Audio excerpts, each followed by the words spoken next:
In the war-torn lands of medieval Japan, power was never given, it was taken. At the dawn of the Sengoku period, the age of warring states, Japan had fractured into countless domains, each ruled by ambitious lords. Villages burned, alliances shifted like the wind, and betrayal was as common as the rising sun. In this unforgiving landscape, a new warlord began to carve his name into history. Our story begins with a man born not into greatness, but into struggle. His childhood was shaped by uncertainty, where survival depended on both the sword and the mind. From a young age, he studied not only the art of combat, but also the fragile web of loyalty and politics that bound the land together. Unlike many of his rivals, he understood that to rule Japan, one needed more than soldiers, one needed vision. The rising warlord first made his mark through cunning strategy rather than sheer force. In an era when armies clashed in open fields, he preferred deception, ambush, and timing. Villagers whispered stories of how he turned desperate situations into victories, outmaneuvering enemies twice his size. To his followers, he appeared almost untouchable. To his enemies, he was a storm on the horizon, unpredictable, dangerous, and impossible to ignore. But power in Japan was never secured by the blade alone. The warlord forged bonds with powerful families through political marriages, trade agreements, and subtle acts of diplomacy. Every alliance he built was a stone in the foundation of his growing domain. Yet, behind each smile at a banquet hall lurked the shadow of betrayal. He knew well that the same hand shaking his today could strike at him tomorrow. What made this warlord different was his ability to inspire loyalty in his men. Soldiers followed him not just because of obligation, but because they believed in his destiny. He ate alongside them, marched through mud with them, and shared their hardships. In return, they fought for him with unshakable faith, willing to die so that his vision might live. As his reputation spread, so too did the fear of his enemies. Rival clans began to conspire, hoping to crush him before his influence grew beyond control. Yet, every attempt to destroy him only strengthened his legend. Each victory widened his territory, each alliance tightened his grip on the land. The era of uncertainty was giving rise to a new kind of leader, one who dreamed not merely of survival, but of uniting all of Japan under a single banner. By the time his name reached the far corners of the country, whispers had turned into a storm. The rising warlord, they called him, a man destined to either reshape Japan or die trying. The stage was set. The age of the samurai was entering one of its most dramatic chapters, and the world would soon discover just how far ambition could reach. The sun rose over a land fractured by endless wars, yet its warmth could not reach the hearts of those living in fear. Japan in the mid-16th century was a patchwork of warring provinces, each ruled by a daimyo hungry for more power. Villages were often caught in the crossfire, and ordinary people had learned to live with the constant drum of battle echoing over the hills. It was a time when loyalty was bought and lost on the turn of a coin, and where the strongest ambitions could topple entire clans overnight. Into this chaos stepped Oda Nobunaga. While many lords sought to expand their territories through sheer numbers or rigid strategy, Nobunaga had a mind for opportunity. He saw weaknesses where others saw strength, and he moved with a boldness that both amazed and terrified his contemporaries. To understand his rise, we must first see the battlefield not just in terms of armies, but of alliances, rivalries, and shifting loyalties. The Imagawa clan, led by Imagawa Yoshimoto, was one of the most powerful forces in central Japan. With an army numbering over 20,000 men, they projected unstoppable might across the provinces. Many daimyos, when hearing of the Imagawa's march toward Kyoto, considered surrender or retreat. Meanwhile, Smaller clans and local warlords scrambled to pick sides, hoping to survive the coming storm. It was a time of treachery, of sudden betrayals, and of deals made in shadows, where one false move could mean death. Meanwhile, Nobunaga commanded barely a tenth of Yoshimoto's forces.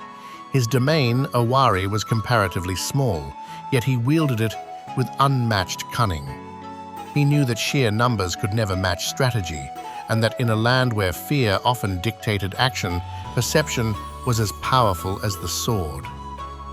Farmers and foot soldiers alike began whispering stories of his audacity, tales that spread faster than any official decree. To his allies, he was a visionary. To his enemies, he was a threat no one dared underestimate. Economically, Japan was a land of contrasts. Some regions thrived with fertile rice fields and bustling markets, while others suffered from constant raids and famine. Control over land meant control over resources, and resources meant the power to wage war. Nobunaga recognized early that to secure lasting influence, he needed more than just soldiers. He needed wealth, trade connections, and the loyalty of local leaders. Every village he protected, every alliance he forged, strengthened his foundation for what would come. Yet even in this precarious environment, uncertainty remained the only constant. Every march, every skirmish, and every whispered rumor could tip the scales. Nobunaga's rise was not guaranteed, but each step he took, each calculated risk, brought him closer to a destiny that seemed impossible for a man of his humble beginnings. As the drums of war echoed across the provinces and rival armies closed in, Nobunaga prepared to meet his fate. The stage was set for a confrontation that would shock the nation.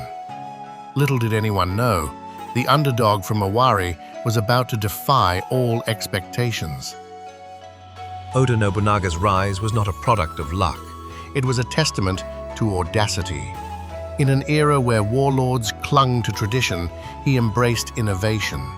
While most armies relied on cavalry charges and rigid formations, Nobunaga experimented with new tactics, weapons, and strategies that others dismissed as reckless. This willingness to defy convention became his trademark, earning him both awe and fear across the provinces. Early in his campaigns, Nobunaga demonstrated a cunning mind that could turn disadvantages into opportunities. He learned to read not just the battlefield, but the minds of his opponents. Scouts and spies became as important as swordsmen, and information was treated as a weapon. Rumors of his unpredictable attacks spread faster than the movement of armies, keeping his enemies constantly on edge. Where others hesitated, he acted decisively and often unexpectedly. One of Nobunaga's most significant advantages was his innovative use of ashigaru, foot soldiers who were usually considered expendable by traditional samurai standards. He armed them with arquebuses, early firearms introduced by Portuguese traders, and integrated them into his formations in ways that had never been done before. The sound of gunfire in synchronized volleys, combined with strategic positioning, allowed his smaller forces to challenge even the most powerful armies. His enemies mocked him for relying on peasants and firearms, yet it was this very combination that made him unpredictable and deadly. Nobunaga's audacity extended beyond the battlefield. He frequently took risks that others would have avoided, such as marching his army through difficult terrain to launch surprise attacks or negotiating alliances with former enemies to secure his flank. Every move was calculated, yet seemed spontaneous, an illusion that disoriented rival warlords. His reputation for boldness grew, and with it, the legend of the Madman of Owari. Allies admired his vision, while enemies dreaded encountering him in battle. Despite his rising power, Nobunaga remained acutely aware of his vulnerabilities. His territory was small, his forces limited, and the surrounding clans were often far more experienced. But it was precisely his recognition of these weaknesses that fueled his creativity. He understood that in war, hesitation is fatal, and audacity can be the difference between victory and annihilation. Each daring maneuver taught his troops to trust not only their leader, but the impossible possibilities of strategy itself. Stories of his exploits began to circulate beyond Owari, reaching even the ears of Imagawa Yoshimoto and other rival lords. Tales of small armies defeating larger forces, of sudden ambushes, and of Nobunaga's fearless leadership painted a portrait of a man willing to gamble everything for power. This growing legend did more than intimidate. It inspired loyalty and fear in equal measure, creating an aura of inevitability around his rise. As Nobunaga prepared for his most daring move yet, all signs pointed to a confrontation that could decide the fate of central Japan. The stage was nearly set, and the underdog of Owari was ready to challenge an empire of rivals with nothing but strategy, courage, and sheer audacity. The winds of change were blowing across central Japan, carrying whispers of an unstoppable force. Imagawa Yoshimoto, head of one of the most powerful clans of the era, had set his sights on Kyoto, the imperial capital. His army numbered over 20,000, a formidable force that dwarfed Nobunaga's modest 2,000 troops in Owari. For many, the outcome seemed inevitable: a swift conquest and the consolidation of power under Imagawa's banner. Yet Nobunaga was far from ordinary, and his sharp mind would soon turn the odds in his favor. Yoshimoto was a man of experience and authority, a seasoned commander who had spent years building a disciplined army and forming strategic alliances. His reputation as a brilliant tactician and unyielding leader preceded him, and his march toward Owari sent shockwaves through the provinces. Local warlords scrambled to align themselves with the stronger power, believing that resistance was futile. Farmers, merchants, and townspeople braced for the devastation that a massive army would bring, unsure of what the future held. For Nobunaga, the approaching army was both a threat and an opportunity. He understood that conventional defense would be suicide. Facing overwhelming numbers, he needed to find a weakness, a crack in Yoshimoto's armor. Scouts were dispatched to gather intelligence, every hill and river carefully observed. Nobunaga knew that the terrain could be used to his advantage, that speed and surprise could level the playing field. In his mind, the size of the enemy's army was irrelevant compared to the boldness of his strategy. The tension in Owari was palpable. Soldiers whispered stories of Nobunaga's past victories, and yet the fear of facing such an immense force weighed heavily on everyone. Despite this, morale remained steady. There was a quiet confidence that their leader's audacity would prevail. Nobunaga had inspired his troops to believe in the impossible, and now that belief would be tested as never before. As the Imagawa army advanced, the scale of the challenge became clear. Nobunaga's scouts reported massive columns stretching across valleys and roads, banners fluttering like waves in the wind. It seemed as though the entire province would soon be engulfed. Yet, the young warlord remained calm, calculating, observing every move. He had learned that impatience was a fatal mistake and that every step in preparation mattered.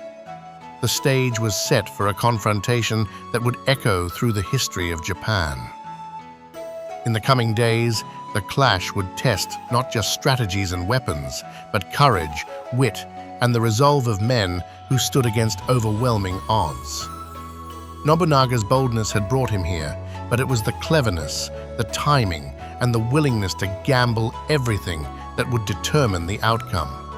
Next, we enter the battlefield itself, the daring maneuvers, the chaos of combat, and the moment that would shock the entire nation, the Battle of Okahazama.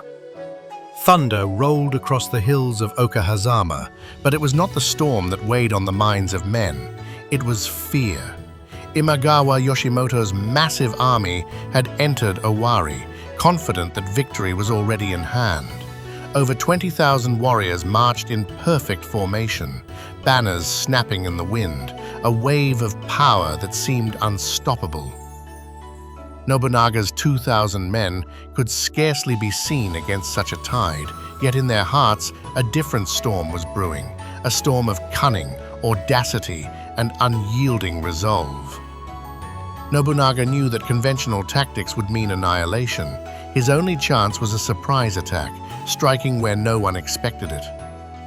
Under the cover of a sudden thunderstorm, he moved his troops silently through the hills, taking advantage of the terrain that the massive Imagawa force had overlooked. Every footstep, every whispered command, was a step toward rewriting history. The smaller army became a shadow, invisible yet deadly. As the Imagawa army rested in false security, Nobunaga struck. The attack came suddenly, like lightning splitting the sky. Archers and arquebusiers unleashed volleys that sowed chaos and confusion. Nobunaga himself led the charge, not from behind, but at the forefront, his presence a symbol of courage that inspired his men to fight with unmatched ferocity. Soldiers who had trembled hours before now fought as though possessed by the spirit of destiny itself. The battlefield erupted into chaos. Yoshimoto's enormous army, unprepared for such audacity, faltered. Lines broke under relentless pressure. Commanders shouted orders that were lost in the storm of confusion. The thunderous clash of steel, the crack of gunfire, and the shouts of men created a scene of organized chaos that would be remembered for centuries. Every maneuver Nobunaga had planned played out with precision, each small victory compounding the panic within the enemy ranks. Then came the moment that would change Japan forever. Imagawa Yoshimoto, confident and unchallenged until this point, was struck down in the midst of the chaos.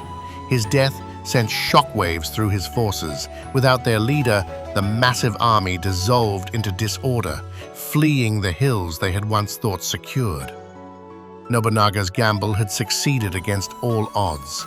A smaller, audacious force had defeated an army 10 times its size, proving that strategy, timing, and courage could triumph over sheer numbers. The victory at Okehazama marked a turning point in Japanese history. Nobunaga's name spread like wildfire, inspiring loyalty among allies and fear among enemies. What had seemed impossible was now reality. A humble warlord from Owari had toppled one of the most powerful clans in central Japan, yet Nobunaga knew this was only the beginning. Every victory would invite new challenges, new rivals, and greater risks.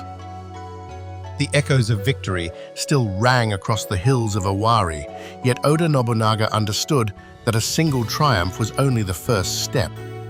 The Battle of Okehazama had shaken Japan to its core, but power in the Sengoku period was never secure for long. Every enemy defeated was replaced by a new rival, every alliance held by fragile trust. Nobunaga now faced the delicate task of transforming his shocking success into lasting dominance. His first challenge was consolidating power. Nobunaga moved swiftly to secure the loyalty of neighboring clans, offering protection, strategic marriages, and subtle displays of strength. The lessons of the battlefield extended beyond the fight. A lord who controlled hearts as well as armies could expand his influence without constant bloodshed. Villages that had once trembled at the approach of armies now saw a leader who combined courage with vision, inspiring faith and respect in equal measure. The legend of Nobunaga's audacity grew with every passing day. Allies rallied to his banner, drawn not only by his military skill, but by the promise of stability and opportunity under his rule. Rivals began to rethink their positions, weighing whether to challenge him or seek advantage through alliances. The balance of power in central Japan was shifting, and Nobunaga's name was now synonymous with unstoppable force and daring intelligence. He also recognized the need for innovation in governance and logistics. Nobunaga implemented strategies that maximized efficiency. Castles were fortified, supply lines secured, and communication channels maintained to ensure rapid response to threats. Foot soldiers and samurai alike were trained to act with coordination and discipline, reflecting the meticulous planning that had made Okehazama a triumph. His approach blurred the line between battlefield brilliance and political acumen, demonstrating that a true leader's strength was measured in both realms. But Nobunaga's rise was not without Peril. Ambitious rivals still lurked in the shadows, watching, waiting for a misstep. Betrayal could strike from within as easily as from without, and every decision carried weighty consequences. Nobunaga's brilliance lay in anticipating these threats, turning potential weaknesses into opportunities. His decisiveness and bold maneuvers kept his enemies unsettled, constantly guessing his next move. As he expanded his control across central Japan, Nobunaga's image became larger than life. He was no longer just a warlord of Owari. He was a symbol of audacity, vision, and the unpredictable force that could reshape the nation. His men fought with fierce loyalty, inspired by a leader who had defied the odds and carved a path to greatness from nothing. Yet Nobunaga understood that the road ahead would be even more challenging. Success would breed envy, and each conquest would demand new strategies, alliances, and unflinching resolve. The stage was set for the next phase of his journey, where his ambition would collide with the vast forces seeking to maintain the old order. The dust had settled across Owari, and the echoes of battle had faded into history, yet the impact of Oda Nobunaga's rise was only beginning to be felt. His audacity at Okehazama, his bold strategies, and his ability to unite loyalty and fear under a single banner marked a turning point in the Sengoku period. Nobunaga had transformed from a regional warlord into a symbol of ambition and innovation, a man whose influence would reverberate across Japan for decades. Nobunaga's victories did more than expand his territory. They reshaped the way wars were fought in Japan. The use of firearms, disciplined foot soldiers, and surprise tactics became a blueprint for other ambitious leaders. His approach to alliances and governance demonstrated that power was as much about cunning and strategy as it was about sheer strength. By combining military brilliance with political insight, Nobunaga showed that leadership demanded vision, decisiveness, and the courage to act where others hesitated. Yet, his story is not simply one of conquest. Nobunaga's rise exposed the fragility of the old order and inspired a new generation of leaders to challenge established norms. Daimyos who had relied on tradition began to adapt, learning that innovation could level the playing field. Nobunaga's life became a lesson in the delicate balance of ambition and responsibility, demonstrating that one man's vision could reshape the destiny of a nation. His enduring legacy can be seen in the unification of Japan that would follow. While Nobunaga did not live to see the country fully united, his strategies and reforms paved the way for his successors, Toyotomi Hideyoshi and Tokugawa Ieyasu, to complete the work he had begun. The ripple effects of his victories, both on the battlefield and in governance, left an indelible mark on Japanese history. For today's audience, Nobunaga's story is more than historical fact. It is a masterclass in leadership, risk-taking, and strategic thinking. It teaches us that bold decisions, even in the face of overwhelming odds, can change the course of history. It reminds us that innovation, courage, and vision are timeless qualities that resonate far beyond the battlefield. As we reflect on Nobunaga's journey, we see a man who dared to challenge convention, who turned weakness into strength, and who inspired loyalty through both action and character. His life, though filled with battles and dangers, is a testament to the transformative power of ambition guided by intelligence and courage. So what would you have done in Nobunaga's place? Would you dare to take the same risks, to challenge the giants and carve your own path in history? Let us know in the comments below, And don't forget to subscribe for more stories that bring history to life.